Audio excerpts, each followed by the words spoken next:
"Ma'am," I said, "step back or we'll use force." The overweight HOA security guard barked the order like he was commanding a battlefield.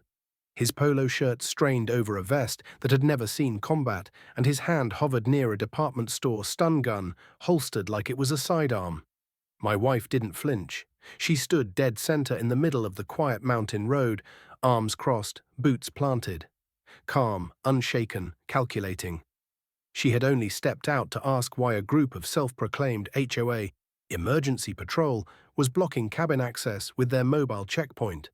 What began as a simple vacation, 5 quiet days to reconnect off-grid, was now a bizarre standoff. They were harassing renters, threatening to issue fines, and demanding authorization documents no one had ever heard of. It was absurd. It was laughable. But they weren't laughing, and neither was she. "You're not law enforcement," she said evenly. Her voice didn't shake, didn't rise, just pure steel behind her eyes. One of the guards, younger, cockier, smirked and flipped the taser holster open and shut again, like a threat. Behind him, a lineup of wannabe troopers stood flanking 2 SUVs with red-blue blinkers strapped to the roof like cheap cosplay. "Last chance," the leader said, voice raised. "Get back in your house or you'll regret this." That was the moment she tilted her head. Barely. Just enough for me, watching through the cabin window, to recognize what was about to happen. I'd seen that move before. I'd seen it when she was in uniform, deep in hostile territory. It was the look she gave a situation before flipping the switch from peace to protocol. She didn't scream. She didn't flinch. She didn't reach for a badge. Just said softly, "You really don't want to do this." He did. Or thought he did. In his world, he was the authority. She was just some woman, alone, civvy. He stepped forward and pulled the taser, leveling it right at her chest. "On your knees, now," he barked. Then a red laser dot landed on his vest. Then another, and another, this one between his eyes. From 3 different angles in the forest, scopes lit him up like a training dummy. That's when a voice crackled through the air, sharp and crisp over open comms. "Drop the taser." The guard froze, eyes wide, sweat blooming across his brow. "Drop it," the voice repeated. Female, calm, authoritative. "You are not law enforcement. You are impersonating authority and threatening a federal operator. You are now in our line of fire." The taser clattered to the pavement. His buddy turned and ran. Then they stepped out of the woods, one by one. Her team, camouflaged, silent, controlled, 5 of them, all ex-special forces, all here for the weekend. Anniversary retreat, yes, but also team reunion.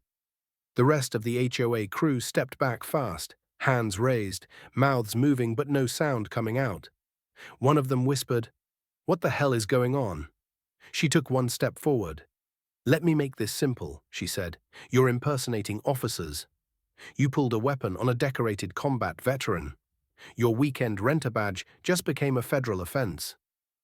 12 minutes later, the real sheriff pulled up, called by a neighbor who heard it all and recognized the real threat.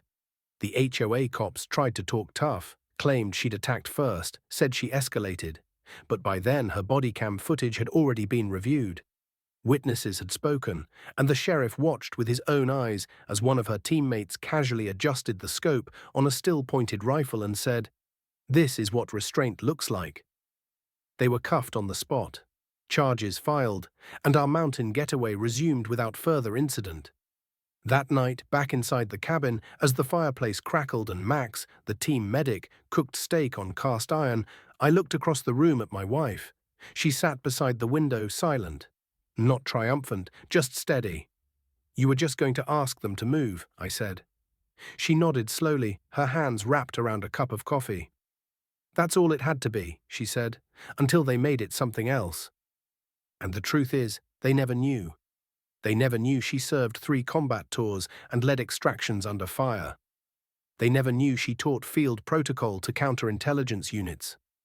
They never knew she was trained to stay calm in storms that would break most men. They never knew she could snap a disarm move before they'd even pull a trigger. But they learned, because you don't pull a weapon on someone who's been trained to never need one. You don't bark orders at someone who's given their life to protect the people you pretend to be. And you sure as hell don't threaten a warrior whose team already had you surrounded the moment she walked out the door. So, never mistake calm for weakness, never assume silence means fear, and never point a weapon unless you're absolutely ready for what's already aiming back. Before we end this story, let us know in the comment, where are you watching from? If this story lit you up, subscribe to the channel, hit that like button, and drop a karma in the comments below.